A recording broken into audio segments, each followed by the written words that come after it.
Hair transplantation ಅಲ್ಲಿ ಯಾವುದೇ ತರನಾಗಿ ಸೈಡ್ ಎಫೆಕ್ಟ್ಸ್ ಇರೋದಿಲ್ಲ. First of all only 10 rupees per graft implant ಮಾಡ್ತೀವಿ ನಾವು. ಹೇರ್ ಟ್ರಾನ್ಸ್ಪ್ಲಾಂಟೇಶನ್ ಜೊತೆಲಿ 3 PRP ಫ್ರೀ ಆಗಿ ಮಾಡ್ತೀವಿ. 10 years ಅಲ್ಲಿ 14,000 ಪ್ಲಸ್ ಸರ್ಜರೀಸ್ ನಾವು ಮಾಡಿದೀವಿ. ಸಿಂಗಲ್ ಸೈಡ್ ಎಫೆಕ್ಟ್ ಕೂಡ ಇಲ್ಲ.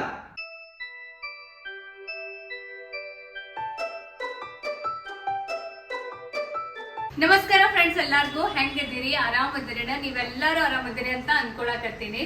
ಸೊ ಫ್ರೆಂಡ್ಸ್, ಈಗ ಸದ್ಯ ರೆಗ್ಯುಲರ್ಲಿ ನಾವು ಎಲ್ಲರೂ ಕಾಮನ್ಲಿ ಹೇರ್ ಫಾಲ್ ಪ್ರಾಬ್ಲಮ್ ಅನ್ನ ಫೇಸ್ ಮಾಡ್ತೀವಿ. ಆದ್ರೆ ಬಹಳಷ್ಟು ಜನರಿಗೆ ಹೇರ್ ಫಾಲ್ ಆಗಿ ಆಮೇಲೆ ಬಾಲ್ಡ್ನೆಸ್ ಬಂದ್ಬಿಡ್ತೈತಿ. ಸೊ ಹಿಂಗಾಗಿ ಎಷ್ಟೋ ಸರ್ತಿ ಅವರು ಎಜುಕೇಶನ್ ಟೈಮ್ ಒಳಗ ಅಥವಾ ಮ್ಯಾರೇಜ್ ಟೈಮ್ ಒಳಗ ಅಥವಾ ವರ್ಕಿಂಗ್ ಪ್ಲೇಸಸ್ ಒಳಗ ಎಷ್ಟೊಂದೆಲ್ಲ ಪ್ರಾಬ್ಲಮ್ಸ್ ಫೇಸ್ ಮಾಡ್ತಾರೋ. ಆ ಎಲ್ಲಾ ಪ್ರಾಬ್ಲಮ್ಸ್ ಅನ್ನ ಫೇಸ್ ಮಾಡಿ ಕೆಲವೊಂದ್ ಸರ್ತಿ ಅವ್ರದ್ದು ಕಾನ್ಫಿಡೆನ್ಸ್ ಲೂಸ್ ಆಗ್ಬಿಡ್ತೈತಿ. ಸೊ ಹೇಳೋರು ನಾವು ಹೇಳ್ತೀವಲ್ಲ, ಅಯ್ಯೋ ಅದಕ್ಕೆ ತಲೆ ಕೆಡಿಸ್ಕೊಳ್ದು, ಕೂದ್ಲಿಲ್ಲ ಆದ್ರೆ ಏನಾಯ್ತು ಅಂತ. ಬಟ್ ಪ್ರಾಕ್ಟಿಕಲಿ ಆಕ್ಚುಲಿ ಆ ಸಿಚುವೇಶನ್ ಯಾರು ಫೇಸ್ ಮಾಡ್ತಾರೋ ಅವ್ರಿಗೇನೆ ಗೊತ್ತು ಆ ಪ್ರಾಬ್ಲಮ್ಸ್ ಎಲ್ಲ ಏನ್ ಇರ್ತಾವು ಮತ್ತೆ ಅವಾಗ ಏನೇನ್ ಮಾನಸಿಕ ತ್ರಾಸ ಆಗ್ತೈತಿ ಅಂತ.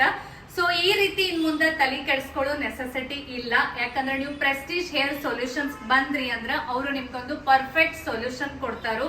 ಹೇರ್ ಫಾಲ್ ಟ್ರೀಟ್ಮೆಂಟ್ ಆಗಿರ್ಬೋದು ಅಥವಾ ಹೇರ್ ಟ್ರಾನ್ಸ್ಪ್ಲಾಂಟೇಶನ್ ಪ್ರೊಸೆಸ್ ಎಲ್ಲ ಏನ್ ಇರ್ತೈತಿ, ಆಮೇಲೆ ಮಾಡ್ಕೊಂಡ ಮೇಲೆ ಏನಾದ್ರು ಸೈಡ್ ಎಫೆಕ್ಟ್ಸ್ ಅದು ಆಗ್ತಾವೇನಾ ಅಥವಾ ಅದಕ್ಕೆ ಏನೇನ್ ಖರ್ಚು ಬರ್ತೈತಿ, ಬಹಳ ಖರ್ಚೈತೇನಾ ಅಥವಾ ಮೇಂಟೆನೆನ್ಸ್ ಅದು ಏನಾರೇ ಐತೇನಾ, ಈ ರೀತಿ ಎಲ್ಲಾ ಮಾಹಿತಿ ತಿಳ್ಕೊಳಕ ನಾವು ಇವತ್ತು ಪ್ರೆಸ್ಟೀಜ್ ಹೇರ್ ಸೊಲ್ಯೂಷನ್ಸ್ ಬಂದೀವಿ. ಸೊ ಬರ್ರಿ ಎಲ್ಲಾ ಮಾಹಿತಿ 1 by 1 ನೋಡೋಣ.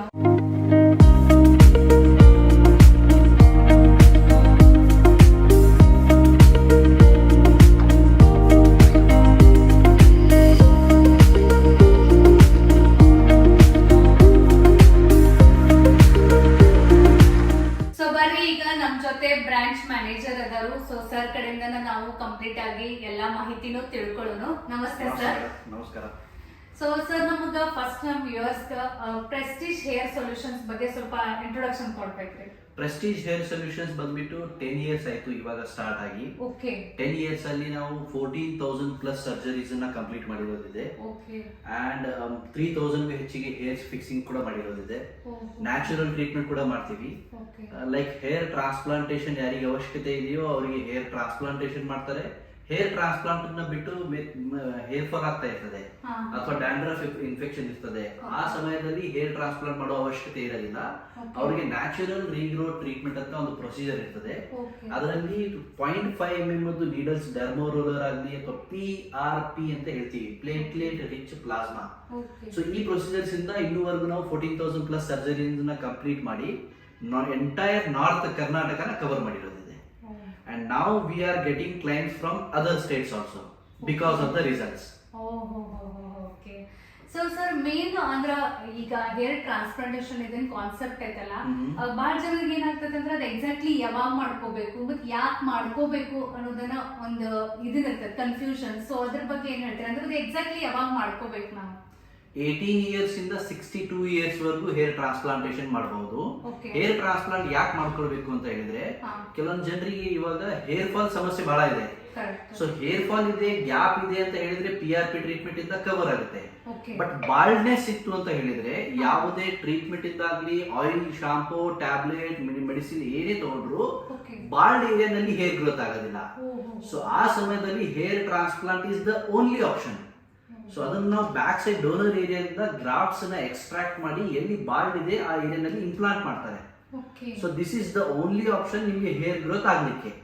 ಇದನ್ನ ಬಿಟ್ಟು ಇಡೀ ಎಂಟೈರ್ ವರ್ಲ್ಡ್ ಅಲ್ಲಿ ಹೇರ್ ಗ್ರೋ ಆಗ್ಲಿಕ್ಕೆ ಸಾಧ್ಯ ಇಲ್ಲ ಬಾಲ್ಡ್ ಏರಿಯಾನಲ್ಲಿ. ನನಗೆ ಕೂದಲು ಹೋಗಿದಾವೆ, ಕಂಪ್ಲೀಟ್ ಆಗಿ ಹೋಗಿದಾವೆ, ನೈಸ್ ಆಗಿದೆ, ಶೈನ್ ಆಗಿದೆ ಅಂದ್ರೆ ನಾನು ಯಾವ್ದಾದ್ರು ಆಯಿಲ್ ಹಾಕ್ತಾ ಇದ್ದೀನಿ, ಒಳಗಡೆ ಬೀಜ ಇಲ್ಲ, ನಾನು ಗೊಬ್ಬರ ಹಾಕ್ತಾ ಇದ್ದೀನಿ ಅಂದ್ರೆ ಗಿಡ ಬೆಳವಣಿಗೆ ಆಗಲ್ಲ. ಸೊ ಅದಕ್ಕಾಗಿ ಹೇರ್ ಟ್ರಾನ್ಸ್ಪ್ಲಾಂಟೇಶನ್ ಮಾಡಬೇಕು. ಅಂಡ್ ಹೇರ್ ಟ್ರಾನ್ಸ್ಪ್ಲಾಂಟೇಶನ್ ಮಾಡೋರು ಸಾಕಷ್ಟು ಜನ ಇದ್ದಾರೆ. ಬಟ್ ಆ ಡೆನ್ಸಿಟಿ, ಆ ಎಕ್ಸ್ಪೀರಿಯನ್ಸ್, ಆ ಪರ್ಫೆಕ್ಷನಿಸ್ಟ್, ಆ ಪ್ರೊಫೆಷನಲಿಸಮ್ ಏನಿದೆಯಲ್ಲ, that matters. That is very important.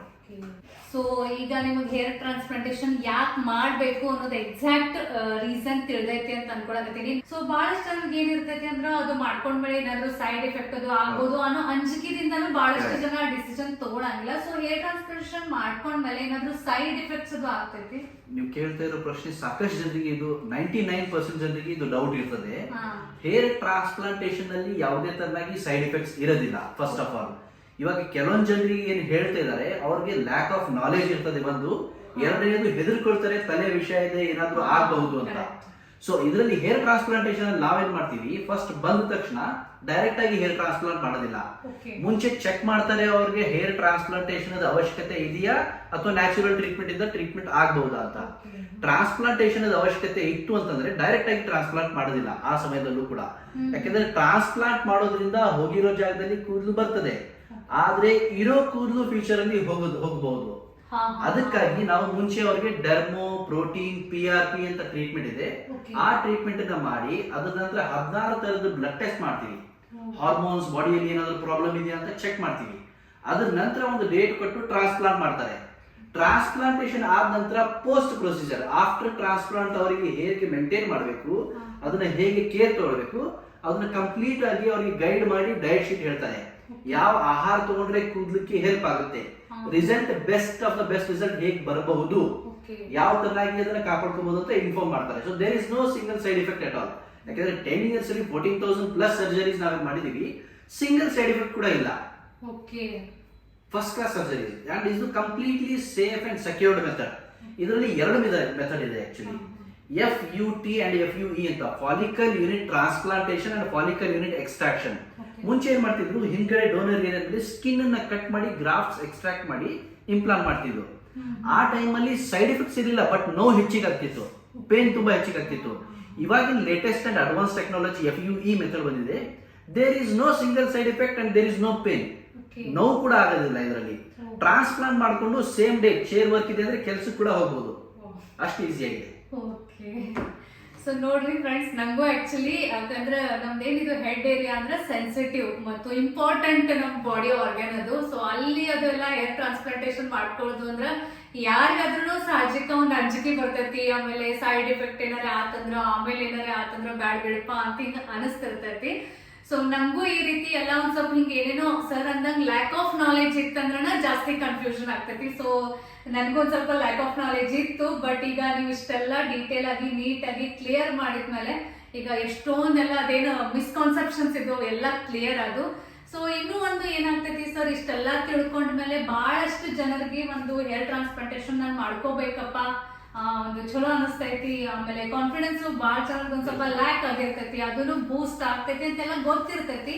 But ಇದಕ್ಕೇನೋ ಬಹಳ ಕಾಸ್ಟ್ಲಿ ಇರ್ಬೋದು, ಈ ಪ್ರೊಸೆಸ್ಗೆಲ್ಲ ಬಾಳ ರೊಕ್ಕ ಹಾಕ್ಬೇಕು, ಬಾಳ ಖರ್ಚು ಹಾಕ್ಬೇಕು ಅಂತ ಹಿಂಗೂ ತಿಳ್ಕೊಂಡು ಬಹಳ ಜನ ಹಿಂದೆ ಸರಿತಾರ, ಅಥವಾ ಕೆಲವೊಬ್ಬರಿಗೆ ಅದು ಫಿನಾನ್ಷಿಯಲಿ ಪಾಸಿಬಲ್ ಇರಂಗಿಲ್ಲ. ಸೊ ಆ ಟೈಮ್ ಒಳಗೆ ಹೆಂಗ್ ಅಂದ್ರೆ ಇದ್ರದ್ದು ಎಕ್ಸ್ಪೆನ್ಸ್ ಎಷ್ಟು ಬರ್ಬೋದು ಅಥವಾ ಹೆಂಗೈತೆ ಇದ್ರದ್ದೆಲ್ಲ ಪ್ರೊಸೆಸ್? ಮೆಟ್ರೋ ಸಿಟೀಸ್ ಅಲ್ಲಿ ಸ್ಪೆಷಲ್ ಆಗಿ ಮೆಟ್ರೋ ಸಿಟೀಸ್ ಅಲ್ಲಿ ಹೇರ್ ಟ್ರಾನ್ಸ್ಪ್ಲಾಂಟೇಶನ್ ಬಂದು 15 rupees per graft, 25 rupees per graft ಇರ್ತದೆ.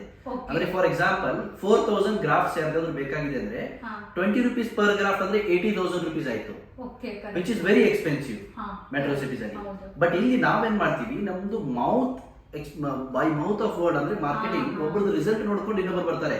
ಸೊ ಮಾರ್ಕೆಟಿಂಗ್ ಮಾಡೋ ಅವಶ್ಯಕತೆ ಇಲ್ಲ. ಸೊ ನಾವೇನ್ ಮಾಡ್ತೀವಿ, only 10 rupees per graft implant ಮಾಡ್ತೀವಿ. ಸೊ ವೆರಿ ಕಡಿಮೆ ಬಜೆಟ್ ಅಲ್ಲಿ ಹೇರ್ ಟ್ರಾನ್ಸ್ಪ್ಲಾಂಟ್ ಆಗುತ್ತೆ ಒಂದು. ಎರಡನೇದು ಫೈನಾನ್ಷಿಯಲಿ ಯಾರಿಗೆ ಪ್ರಾಬ್ಲಮ್ ಇದೆ ಅವ್ರ ಸಲುವಾಗಿ ನಾವೇನ್ ಮಾಡ್ತೀವಿ, ದುಡ್ಡು ಒಂದೇ ಸಾರಿ ತಗೊಳ್ಳೋದಿಲ್ಲ, ಅಮೌಂಟ್ ಅನ್ನ ಇನ್ಸ್ಟಾಲ್ಮೆಂಟ್ ಅಲ್ಲಿ ತಗೊಳ್ತೀವಿ, ಸ್ವಲ್ಪ ಆಗಿ ತಗೊಂಡು ಟ್ರೀಟ್ಮೆಂಟ್. ಅವ್ರದ್ದು ಟ್ರೀಟ್ಮೆಂಟ್ ನಡೀತಾ ಇರ್ತದೆ. ನಾನು ಹೇಳಿದಾಗೆ ಹೇರ್ ಟ್ರಾನ್ಸ್ಪ್ಲಾಂಟ್ ಮಾಡೋಕ್ ಮುಂಚೆ PRP ನಾವು ಮಾಡ್ತೀವಿ. ಸೊ ಸ್ವಲ್ಪನಾಗಿ ಅದು ಟ್ರೀಟ್ಮೆಂಟ್ ನಡೀತಾ ಇರ್ತದೆ, ಅಮೌಂಟ್ ಕೂಡ ಅವರು ಸ್ವಲ್ಪನಾಗಿ ಪೇ ಮಾಡಬಹುದು. ಸೊ ವೆರಿ ಈಸಿಯಾಗಿ ಪೇಮೆಂಟು ಆಗ್ತದೆ, ಟ್ರೀಟ್ಮೆಂಟು ಆಗ್ತದೆ. ಸೊ ಎಕ್ಸ್ಪೆನ್ಸಿವ್ ಇಲ್ಲ ನಮ್ಮಲ್ಲಿ. ಓಕೆ, ಸೊ ಅದನ್ನು ಎಲ್ಲ ಮ್ಯಾನೇಜ್ ಮಾಡಿ ಪ್ರಾಪರ್ ಆಗಿ ನಾವು ಟ್ರೀಟ್ಮೆಂಟ್ ತಗೋಬಹುದು. ಅಂದ್ರೆ ಏನು ಬರೀ ಖರ್ಚು ಹಂಗ ಹಿಂಗ ಅಂತ ತಿಳ್ಕೊಂಡು ಅದನ್ನ ಡಿಸಿಷನ್ ನೀವೇನಾದ್ರೂ ತಗೊಳಕ್ ವಿಚಾರ ಮಾಡಕತ್ತಿದ್ರಂದ್ರ ಅದ್ರದ್ದು ಸೊಲ್ಯೂಷನ್ ಸರ್ ಹೇಳಿದ್ರು ನಮಗ. ಅಂಡ್ ಹೊರಗಡೆ ಇನ್ನೊಂದೇನಂದ್ರೆ ಹೇರ್ ಟ್ರಾನ್ಸ್ಪ್ಲಾಂಟೇಶನ್ ಆದ ನಂತರ PRP ಸಲುವಾಗಿ ಚಾರ್ಜ್ ಮಾಡ್ತಾರೆ. PRP ಅಂದ್ರೆ ಬೇಸಿಕಲಿ ನಾವೇನ್ ಮಾಡ್ತೀವಿ, ನಾವೇನ್ ಆಹಾರ ತಗೊಳ್ತೀವಿ ಅಥವಾ ನಮ್ಗೆ ಹೇರ್ ಫಾಲ್ ಏನ್ ಆಗ್ತಾ ಇದೆ, ಲ್ಯಾಕ್ ಆಫ್ ನ್ಯೂಟ್ರಿಷನ್ಸ್ ಇಂದ ಆಗುತ್ತೆ, ಅಥವಾ ಬ್ಲಡ್ ಸರ್ಕ್ಯುಲೇಷನ್ ಸರಿಯಾಗಿ ಆಗಿಲ್ಲ ಅಂದ್ರೆ ಆಗುತ್ತೆ, ಗ್ರಾಫ್ಟ್ಸ್ ಡಿಆಕ್ಟಿವೇಟ್ ಆಗೋದ್ರಿಂದ ಆಗುತ್ತೆ. ಸೊ PRP ಅಂದ್ರೆ ನಾವು ಬ್ಲಡ್ ನ ಡ್ರಾ ಮಾಡ್ತೀವಿ 5 ml ಅಥವಾ 10 ml ಮಂತ್ಲಿ. ಆ ಬ್ಲಡ್ ನ ಮಷೀನ್ ನಲ್ಲಿ ಸೆಂಟ್ರಿಫ್ಯೂಸ್ ಮಾಡ್ತೀವಿ. ಸೊ ಅದರಿಂದ ಪ್ಲಾಸ್ಮಾ ಸೆಪರೇಟ್ ಆಗುತ್ತೆ. ಆ ಪ್ಲಾಸ್ಮಾನ ಸ್ಕಾಲ್ಪ್ ಅಲ್ಲಿ ಇಂಜೆಕ್ಟ್ ಮಾಡ್ತೀವಿ. ಅದು ಗಿಡಕ್ಕೆ ಗೊಬ್ಬರ ಹಾಕಿದ ಹಾಗೆ ಪುಷ್ ಮಾಡುತ್ತೆ ಗ್ರೋ ಆಗ್ಲಿಕ್ಕೆ. ಸೊ ಈ PRP ಪ್ರೊಸೀಜರ್ ಗೆ ಹೊರಗಡೆ 4,000 ಅಥವಾ 5,000 rupees per PRP ಚಾರ್ಜ್ ಮಾಡ್ತಾರೆ. ನಾವು ಹೇರ್ ಟ್ರಾನ್ಸ್ಪ್ಲಾಂಟೇಶನ್ ಜೊತೆಲಿ 3 PRP ನ ಫ್ರೀ ಆಗಿ ಮಾಡ್ತೀವಿ. ಅದು ನಮ್ಮ ಕಡೆಯಿಂದ. ಯಾಕಂದ್ರೆ ಎಕ್ಸಿಸ್ಟಿಂಗ್ ಹೇರ್ ಏನಿದೆ ಅದು ಫ್ಯೂಚರ್ ಅಲ್ಲಿ ಹೋಗಬಾರ್ದು ಅಂತ. ಸೊ ನೋಡ್ರಿ ಇಷ್ಟೆಲ್ಲ ಸರ್ವಿಸ್ ಕೊಡಕತ್ತಾರಂದ್ರ ಏನಾದ್ರೂ ನೀವು ಈ ರೀತಿ ಪ್ರಾಬ್ಲಮ್ ಫೇಸ್ ಮಾಡಕತ್ತಿದ್ರಂದ್ರ ಪ್ರೆಸ್ಟೀಜ್ ಹೇರ್ ಸೊಲ್ಯೂಷನ್ಸ್ ಗೆ ಒಂದ್ಸತಿ ಖಂಡಿತ ವಿಸಿಟ್ ಮಾಡ್ರಿ ಅಂತ ಹೇಳ್ತೀನಿ. ಸರ್ ಇನ್ನೂ ಒಂದು ನಮ್ಗೆ ಒಂದು ಕ್ಯೂರಿಯಾಸಿಟಿ ಏನಪ್ಪಾ ಅಂದ್ರೆ ಇಷ್ಟೆಲ್ಲ ಮಾಡ್ಕೊಂಡ್ವಿ ಎಲ್ಲ ಆಯ್ತು, ಅದ್ರ ನಂತರ ಇದೇನ್ ಹೇರ್ ಟ್ರಾನ್ಸ್ಪ್ಲಾಂಟೇಶನ್ ಮಾಡ್ಕೊಂಡು ಹೇರ್ ಏನ್ ಬಂದಿರ್ತಾವ ಅವು ಹೆಂಗ್ ನ್ಯಾಚುರಲಿ ಅನಿಸ್ತದೆ ನೀನು ಆರ್ಟಿಫಿಷಿಯಲ್ ಫೀಲ್ ಬರ್ತದೆ ನಮಗ? ಒಳ್ಳೆ ಕ್ವಶನ್ ಮೇಡಮ್. ಹೇರ್ ಟ್ರಾನ್ಸ್ಪ್ಲಾಂಟೇಶನ್ ಏನ್ ಮಾಡ್ತಾರೆ, this is an art actually. Basically ಇದು ಆರ್ಟ್ ಇದ್ದ ಹಾಗೆ. ಯಾಕೆಂದ್ರೆ ಟ್ರಾನ್ಸ್ಪ್ಲಾಂಟ್ ನಾನು ಸ್ಟ್ರೈಟ್ ಆಗಿ ಮಾಡ್ತಾ ಇದೀನಿ ಅಂತಂದ್ರೆ ದೂರದಿಂದ ನೋಡೋರಿಗೆ ಅದು ಸ್ಟ್ರೈಟ್ ಆಗಿ ಕಾಣಿಸಿದ್ರೆ ಗೊತ್ತಾಗುತ್ತೆ ಟ್ರಾನ್ಸ್ಪ್ಲಾಂಟ್ ಮಾಡಿದಾರಂತ. ಸೊ ನಾವೇನ್ ಮಾಡ್ತೀವಿ, ಅದು ನ್ಯಾಚುರಲ್ ಲುಕ್ ಕೊಡ್ಲಿಕ್ಕೆ ಸ್ವಲ್ಪ ಜಿಗ್ಜಾಗ್ ಅದನ್ನ ಫ್ರಂಟ್ ಅಲ್ಲಿ ಲೈನ್ ಮಾಡ್ತೀವಿ, ಅಂದ್ರೆ ನೋಡಿದ್ರು ಗೊತ್ತಾಗಬಾರ್ದು ಒಂದು. ಎರಡನೇದು, and this is natural, very natural. ಯಾಕಂತಂದ್ರೆ ನಿಮ್ದೇ ಗ್ರಾಫ್ಟ್ ಅನ್ನ ಎಕ್ಸ್ಟ್ರಾಕ್ಟ್ ಮಾಡಿ ನಿಮ್ಗೆ ಇಂಪ್ಲಾಂಟ್ ಮಾಡಿದ್ದಾರೆ, ಸೊ ಅದು ಗ್ರೋ ಆಗುತ್ತೆ. ಟ್ರಾನ್ಸ್ಪ್ಲಾಂಟ್ ಮಾಡಿದ ನಂತರ 8 days ಅಲ್ಲಿ ಗ್ರೋತ್ ಸ್ಟಾರ್ಟ್ ಆಗುತ್ತೆ. ಅದು 8 days ಅಲ್ಲಿ ಅದು ಉದ್ದ ಬರ್ಲಿಕ್ಕೆ, ಲೆಂತ್ ಬರ್ಲಿಕ್ಕೆ 3 to 4 months ಟೈಮ್ ತಗೊಂಡೇ ತಗೊಳುತ್ತೆ. ಆಬ್ವಿಯಸ್ಲಿ ನಮ್ದು ಹಾಗೆ ಇರ್ತದೆ. ಈಗ ನಾನು ನಮ್ ಕೂದಲು ತೆಗೆದ್ರೆ ವಾಪಸ್ ಈ ಲೆಂತ್ ಬರ್ಬೇಕಾದ್ರೆ 3 to 4 months ಬೇಕು ನನಗೆ. ಸೊ ನೀವು ಅದನ್ನ ಕಟಿಂಗ್ ಮಾಡಬಹುದು ಅಥವಾ ಮಷೀನ್ ಇಂದ ಟ್ರಿಮ್ ಮಾಡಬಹುದು. 1 year ವರೆಗೂ ಬ್ಲೇಡ್ ಹಚ್ಚಬಾರ್ದು ಅದಕ್ಕೆ ಅಷ್ಟೇ, ಮತ್ತೆ ಅದ್ರದ್ದು ಏನು ಮೇಂಟೆನೆನ್ಸ್ ಇರೋದಿಲ್ಲ. And this is very natural. And ಇದರದ್ದು ಲೈಫ್ ಬಂದ್ಬಿಟ್ಟು 58 years ಗ್ಯಾರಂಟಿ ಇರ್ತದೆ. ಇದೇ ಪ್ರಶ್ನೆ ಇತ್ತು ಅಂದ್ರೆ ಆಮೇಲೆ ಮಾಡಿಸ್ಕೊಂಡ್ಮೇಲೆ ಮತ್ತೆ ಉದ್ರದ್ದು ಅಂದ್ರೆ ಏನ್ ಮಾಡೋದು ಅಥವಾ ಹೋಗ್ತೈತೆ ಏನು ಅಂತ. Correct, life time guarantee. ನಾವು ಹೇಳ್ತಾ ಇರೋದು 58 years, 30-40 years ಬಂದ್ರು ಸಾಕು. ಸೀರಿಯಸ್ಲಿ. ಸೊ ಮೇಂಟೆನೆನ್ಸ್ ಅಂತ ಏನೂ ಇಲ್ಲ? No maintenance at all, no maintenance. ಅದನ್ನ ಮೇಂಟೈನ್ ಮಾಡ್ಬೇಕು ಅಂತ, ಇದನ್ನ ಮಾಡ್ಬೇಕು ಅದನ್ನ ಮಾಡ್ಬೇಕು, ಈ ರೀತಿ ಏನು ರೂಟೀನ್ ಅಂತ ಏನು ಇರಲ್ಲ. ಟ್ರಾನ್ಸ್ಪ್ಲಾಂಟ್ ಆದ ನಂತರ ಅವ್ರಿಗೆ PRP ಟ್ರೀಟ್ಮೆಂಟ್ ಅದ ಅವಶ್ಯಕತೆ ಇದೆಯಾ ಅಥವಾ GFC ಅಂತ ಇದೆ ಇನ್ನೊಂದು, ಗ್ರೋತ್ ಫ್ಯಾಕ್ಟರ್ ಕಾನ್ಸಂಟ್ರೇಟ್ ಅಂತ. ಸೊ ಯಾವ್ದು ಅವಶ್ಯಕತೆ ಇದೆ ಆ ಟ್ರೀಟ್ಮೆಂಟ್ ಅನ್ನ ಮಾಡ್ತಾರೆ. ಏನು ಮೇಂಟೆನೆನ್ಸ್ ಇರೋದಿಲ್ಲ. ಜಸ್ಟ್ ಆಫ್ಟರ್ ಟ್ರಾನ್ಸ್ಪ್ಲಾಂಟ್ ಒಂದು 2 ಇಂಜೆಕ್ಷನ್ ಇರ್ತದೆ, ಅದನ್ನ ಮಾಡ್ಕೊಂಡ್ರೆ ಮುಗಿದೋಯ್ತು. Lifelong there is no maintenance. ಯಾವುದೇ ಆಯಿಲ್ ಪರ್ಟಿಕ್ಯುಲರ್ ಆಗಿ ಆಯಿಲ್ ಯೂಸ್ ಮಾಡಬೇಕು, ಶಾಂಪೂ ಯೂಸ್ ಮಾಡಬೇಕು, ಆ ತರ ಏನೂ ಇರೋದಿಲ್ಲ. ಬಟ್ ಅದನ್ನ ಹೇಗೆ ಕೇರ್ ಮಾಡ್ಕೊಳ್ಬೇಕಂತ ನಾವು ಇನ್ಫಾರ್ಮ್ ಮಾಡ್ತೀವಿ. Thank you very much sir. Because ನನಗೂ ಬಹಳಷ್ಟೆಲ್ಲ ಕ್ವಶನ್ಸ್ ಇದ್ದು, ಅವನ್ನೆಲ್ಲ ಇಷ್ಟು ಡೀಟೇಲ್ ಆಗಿ ನೀಟಾಗಿ ನೀವು ಕ್ಲಿಯರ್ ಮಾಡಿದ್ರಿ. ಸೊ ನಾನು ಏನೇನ್ ಕ್ವಶನ್ಸ್ ಕೇಳೀನಿ ಅವೆಲ್ಲ ಕ್ವಶನ್ಸ್ ನಿಮ್ಮ ಮೈಂಡ್ ಒಳಗೂ ಇರಬಹುದು. ಸೊ ಅದರದೆಲ್ಲ ನಾನು ಸರ್ ಜೊತೆ ಮಾತಾಡಿ ನಿಮ್ಗೆಲ್ಲ ಕ್ಲಿಯರ್ ಮಾಡೀನಿ. ಇದು ಬಿಟ್ಟು ಮತ್ತೆ ನಿಮ್ಗೆ ಏನಾದ್ರೂ ಈ ಪ್ರೊಸೆಸ್ ಬಗ್ಗೆ ತಿಳ್ಕೋಬೇಕು ಅಥವಾ ಇನ್ನೂ ಏನಾದ್ರೂ ಡೌಟ್ಸ್ ಐತಿ ಅಂದ್ರೆ ನೀವು ಪರ್ಸನಲಿ ಇಲ್ಲಿ ಬಂದು ವಿಸಿಟ್ ಮಾಡಬಹುದು. ನಾನು ಸ್ಕ್ರೀನ್ ಮೇಲೇನು ನಂಬರ್ ಕೊಟ್ಟಿರ್ತೀನಿ, ಪ್ಲಸ್ ಡಿಸ್ಕ್ರಿಪ್ಷನ್ ಬಾಕ್ಸ್ ಒಳಗೂ ನಾನು Prestige Hair solutions detailed address ಕೊಟ್ಟಿರ್ತೀನಿ. ಸೊ ಖಂಡಿತ ನೀವು ಬಂದು ವಿಸಿಟ್ ಮಾಡ್ರಿ. Thank you sir. ಸೊ ನೀವು ಏನಾದ್ರೂ ಹೇರ್ ಫಾಲ್ ಪ್ರಾಬ್ಲಮ್ ಅನ್ನ ಫೇಸ್ ಮಾಡಕತ್ತೀರಿ, ಹೇರ್ ಟ್ರಾನ್ಸ್ಪ್ಲಾಂಟೇಶನ್ ಮಾಡ್ಕೋಬೇಕು ಅಂತ ಪ್ಲಾನ್ ಮಾಡಕತ್ತಿದ್ರೆ ಅಂದ್ರೆ ಹುಬ್ಬಳ್ಳಿ ಒಳಗಿರುವ ಪ್ರೆಸ್ಟೀಜ್ ಹೇರ್ ಸೊಲ್ಯೂಷನ್ಸ್ ಗೆ ಒಂದ್ಸತಿ ಖಂಡಿತ ವಿಸಿಟ್ ಮಾಡ್ರಿ. ಸ್ಕ್ರೀನ್ ಮೇಲೆ ನಾನು ನಂಬರ್ ಕೊಟ್ಟಿನಿ, ಪ್ಲಸ್ ಡಿಸ್ಕ್ರಿಪ್ಷನ್ ಬಾಕ್ಸ್ ಒಳಗ ಡೀಟೇಲ್ಡ್ ಅಡ್ರೆಸ್ ಕೊಟ್ಟಿನಿ. ಮತ್ತೆ ಸಿಗ್ತೀನಿ ನೆಕ್ಸ್ಟ್ ವಿಡಿಯೋ ಒಳಗ. ಬಾಯ್ ಬಾಯ್.